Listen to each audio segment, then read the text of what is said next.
Hello my dear cricket viewers, உங்க எல்லாருக்கும் ஒரு பெரிய வணக்கம். எஸ், இன்னைக்கான வீடியோ என்ன அப்படின்னா ரவீந்திர ஜடேஜா எஸ் அந்த போஸ்ட் மேட்ச்ல வந்து ஒரு சூப்பரான விஷயம் என்ன அப்படின்னா ஹர்ஷா போகலே வந்து சொன்னாரு, இது மாதிரி வந்து தலை MS தோனி, சின்ன தலை சுரேஷ் ரெய்னா, நீங்க தளபதி அப்படிங்கிற மாதிரி சொன்னாரு. அதுக்கு அவர் என்ன சொன்னாருன்னா, தலை சின்ன தலையெல்லாம் ஃபேன்ஸ்னால வெரிஃபை பண்ணப்பட்டுச்சு, ஆனா இன்னும் தளபதிங்கிறது வெரிஃபை பண்ணல, மேபி கூடிய விரைவில் வெரிஃபை பண்ணுவாங்க மக்கள் அப்படிங்கிற மாதிரி அவர் சொல்லியிருந்தாரு. ஆல்வேஸ் நம்ம எப்பயோ வெரிஃபை பண்ணிட்டோம், அவர் தான் நம்மளோட தளபதி. ஓகே, ஸோ என்ன மேட்ரு அப்படின்னா ரவீந்திர ஜடேஜா அவர் மேல ஒரு பெரிய குற்றச்சாட்டு எப்பவுமே வைக்கப்படுங்க. என்னன்னா அவர் வந்து பேட்டிங்ல ஒழுங்கா பண்றது இல்லை அப்படின்னு சொல்லிட்டு. எஸ், அவரோட ஸ்ட்ரைக் ரேட் வந்து பேட்டிங்ல வந்து பாத்தீங்கன்னா கடந்த ஃபியூ இயர்ஸாவே வந்து கொஞ்சம் மோசமா தான் வந்து இருக்கு. அண்ட் நேத்து கூட மேட்சுக்கு முன்னாடிலாம் நிறைய பேர் கமெண்ட்லாம் போட்டிருந்தாங்க ரவீந்திர ஜடேஜாவை டிராப் பண்ணணும் அப்படின்னு சொல்லிட்டு.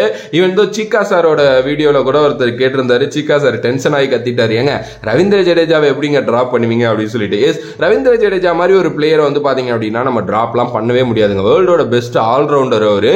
ஸோ என்ன அப்படின்னா உங்களால அவருக்கு எல்லா கேமும் நம்மளுக்கு வந்து அந்த ரன்ஸ் அண்ட் விக்கெட்ஸ் வந்து ப்ரொவைட் பண்ண முடியும் நம்ம பெருசா எக்ஸ்பெக்ட் பண்ற அளவுக்கு அப்படின்னா வந்து அது டெஃபினெட்லி வந்து கொஞ்சம் கஷ்டம் தான். எஸ், அவருமே நல்லா தான் ஸ்கோர் பண்றாரு, பட் அவர்கிட்ட இருக்கிற எக்ஸ்பெக்டேஷன்ஸ் நம்ம வச்சிருக்கோம்ல அது வந்து ரொம்ப ரொம்ப அதிகம். அவர் உள்ள வந்தாலே 10 பாலுக்கு 30 ரன் அடிக்கணும் அப்படின்னு எக்ஸ்பெக்ட் பண்றதெல்லாம் கிடையவே அப்படி இருக்கவே கூடாது அப்படின்னு நான் சொல்றேன்.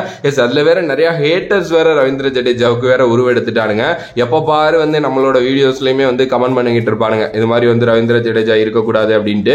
இன்னும் ஒரு சில பேர் வந்து ரவீந்திர ஜடேஜாவை ஹர்திக் பாண்டியாவையும் ஒப்பிட்டு போட்டு ஹர்திக் பாண்டியா தான் வேர்ல்டோட பெஸ்ட் பிளேயரு, ரவீந்திர ஜடேஜா கிடையாது அப்படிங்கிற மாதிரிலாம் வந்து நிறைய பேசிட்டு இருப்பாங்க.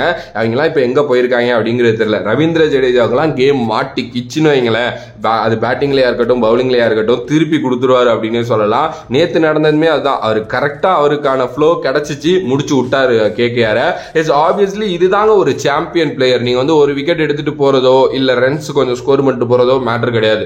உங்களால ஒரு கேமையே திருப்ப முடியும், உங்களால ஒரு கேமை வெற்றி அடைய வைக்க முடியும், உங்களால ஆப்போசிட் டீமுக்கு வந்து ட்ரபிள் கொடுக்க முடியும் அப்படிங்கிறது தான் வந்து பாத்தீங்க அப்படின்னா ஒரு சாம்பியன் பிளேயர். அண்ட் அவர் தான் வந்து பாத்தீங்கன்னா அப்படிதான் இருக்கணும். ஓகே, ஸோ அது வந்து பாத்தீங்கன்னா ஈஸியாவே ரவீந்திர ஜடேஜானால முடியும், அதை வந்து காட்டினாரு அப்படின்னு சொல்லலாம்.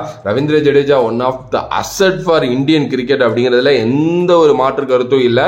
ஸ்டில் நிறைய நான் சொல்லிக்கிட்டே இருப்பேன்ல, அவருக்கு கொஞ்சம் கேப்டன்சி இந்திய அணிலே கிடைச்சிருக்கணும், ஏன்னா டெஸ்ட்ல நிறைய பண்ணியிருக்காரு. Even though ODI and T20 கூட விட்டுருங்க, ODIலாம் நிறைய இது பண்ணியிருக்காரு அப்படின்னு சொல்லிட்டு. பட் ஸ்டில் அது எங்கேயோ இடிச்சுக்கிட்டே இருக்கு, அது கிடைக்கல. பட் இனிமேலும் எனக்கு தெரியல, பிகாஸ் அவருக்கு கேப்டன்சி அப்படிங்கிறது செட் ஆகுமான்னு தெரியல, ஏன்னா அவர் டொமஸ்டிக் லெவல்லேருந்தே கேப்டன்சி பண்ணது இல்லைங்கிறது ஒரு இதுவா இருக்கு. But Ravindra Jadeja is back, completely his back அப்படிங்கிறது ரொம்ப நல்லா தெரியுது. எஸ், இன்னும் அவர் வந்து பாத்தீங்க அப்படின்னா கொஞ்சம் பேட்டிங்லேயே நல்லா இம்ப்ரூவ் பண்ணி அந்த 2021 or 22ல அவர் ஒரு ஃபார்ம்ல 21 தான் 22ல அவர் கேப்டன் ஆகினதுக்கு அப்புறம் ஒரு மாதிரி இதாயிட்டாரு.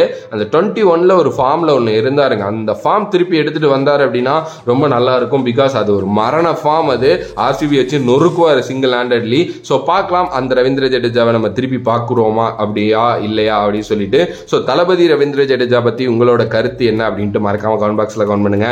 If you like the video please like share and subscribe to நம்மளோட கிரிக்கெட் சேனல்.